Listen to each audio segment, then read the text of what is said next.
Fernando Nakagawa já conosco aqui para nos ajudar a entender melhor esse cenário e um pouco dessas duas perspectivas. Geraldo Alckmin adotando esse tom de cautela, que lhe é muito peculiar, e agora Gabriel Galípolo falando dessa questão do tamanho, né, do potencial de impacto aqui no Brasil. Naka, qual dos dois aí que está mais com o radar mais apurado, digamos assim, ou com o termômetro mais acurado? Me deu a impressão, Yuri, de que Galípolo e Alckmin falavam de pontos de vistas distintos. Por quê? Alckmin foi muito assertivo ao defender o tom de cautela, uma estratégia pensada, com unidade, coesa, porque estamos falando de uma medida que afeta duramente um setor importantíssimo da nossa indústria, que é o setor siderúrgico. Então, Alckmin fala olhando para o setor. Me parece que Galípolo fala olhando mais para a floresta. Por quê? Existe no mercado financeiro a leitura de que Trump, de fato, está anunciando medidas, mas talvez elas não sejam tão duras como o discurso ou mesmo como o indicado lá atrás na campanha eleitoral. A leitura mais otimista, o copo meio cheio de Galípolo, talvez explique, seja a razão que explique o momento do mercado financeiro, que não piorou tanto, mesmo com as falas de Trump e os vários anúncios.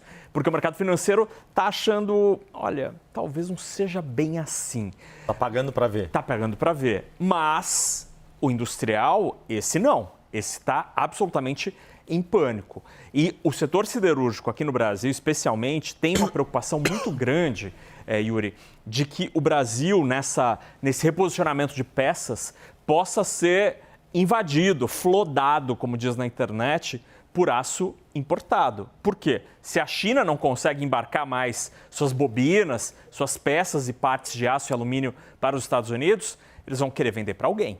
E podem praticar preços menores, cortando na própria carne, para tentar vender para um mercado como o brasileiro. Então, existe essa preocupação de que o Brasil, além de não conseguir exportar, seja invadido por produtos internacionais. Esse, aliás, foi um ponto muito importante no discurso de Trump e no racional de Trump, quando ele assina a medida provisória, que não se chama assim lá nos Estados Unidos, mas tem tem as explicações ali, como na medida provisória brasileira. Também tem as justificativas. As justificativas.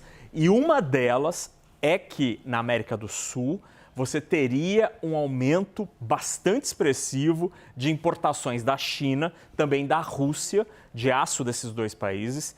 E o texto dá a entender que Brasil e Argentina estariam reempacotando, fazendo uma espécie de drawback disfarçado e usaria esse aço para exportar aos Estados Unidos, o que do ponto de vista comercial não me parece ser justo. E os Estados Unidos têm lá suas razões para ter essa preocupação.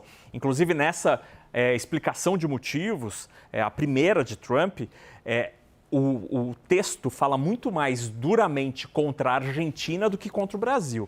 Diz que a Argentina não é transparente nos números e que lá o aumento foi drástico das importações da China e da Rússia. Também cita o Brasil nessa preocupação, mas com um tom um pouco mais brando. Entendi. E isso tem conexão um pouco com o que o Pedro Duran trouxe mais cedo, né? Que a indústria aqui também pensando que caberia ao Brasil taxar o aço, esses produtos que entram no Brasil vindos da China para não ter justamente essa invasão.